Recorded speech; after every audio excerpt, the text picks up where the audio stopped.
নমস্কার বন্ধুরা, শুভ সন্ধ্যা।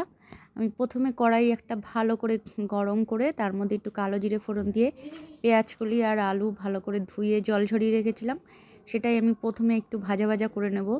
নিয়ে সেটাকে আমি উঠিয়ে রাখবো, প্রায় 90% ভাজা করে রেখে পাশে সরিয়ে রেখেছি। তারপর কড়াই আবার গরম করে তার মধ্যে সামান্য তেল দিয়ে, একদমই সামান্য তেল দিয়ে কালো জিরা আর শুকনো লঙ্কা ফোড়ন দিয়ে আমি এখানে 1.5 খানা মতো পেঁয়াজ কুচি করে নিয়েছি, সেটাই দিয়ে দেব। তারপরে রসুন আর সামান্য একটু পেঁয়াজ পাতা ছিল, সেটাও আমি দিয়ে দিলাম। দিয়ে ভালো করে নাড়াচাড়া করব। ভাজা ভাজা করতে হবে, একদম লো আছে। একটু ভাজা ভাজা হয়ে গেলে তারপর নুন দেব, তাহলে এটা আরও নরম হয়ে যাবে। তো এইভাবে আমি রান্না করে নেব। পেঁয়াজ, রসুন আর আদাও দিয়েছিলাম আমি, সেটা দেখাতে পারিনি, সরি। তো হলুদ আর নুন দিয়ে এটাকে আমি আরও ভালো করে একটু মজিয়ে নেব। নেওয়ার পরে আমি এখানে একটু মাছের তেল ছিল, এটা জ্যান্ত মাছের তেল, কি কাজে লাগাবো সেটাই আমি এখানে দিয়ে দেবো। ভালো করে এটা ধুয়ে হলুদ মেখে রেখে দিয়েছিলাম। তারপরেও দেখুন কতটা জল বেরিয়েছে। সামান্য তেল হওয়ায় আমি এটা ঝুড়িতে রাখিনি।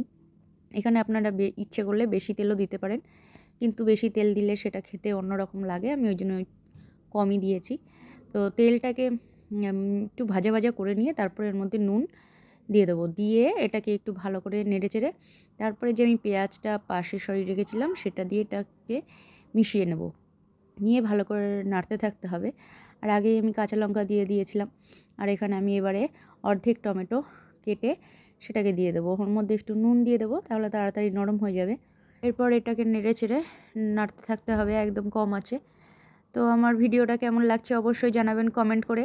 আর রেসিপি ভালো লাগলে অবশ্যই সাবস্ক্রাইব করে নেবেন আমার চ্যানেলটিকে। সবাই ভালো থাকবেন, সুস্থ থাকবেন আর আমার ভিডিও দেখতে থাকবেন। তো যাই হোক, এইটা নাড়াচাড়া দেওয়া হয়ে গেলে তারপর আমি যে পেঁয়াজকলি আর আলু ভেজে রেখেছিলাম সেটাই এখানে দিয়ে দেবো।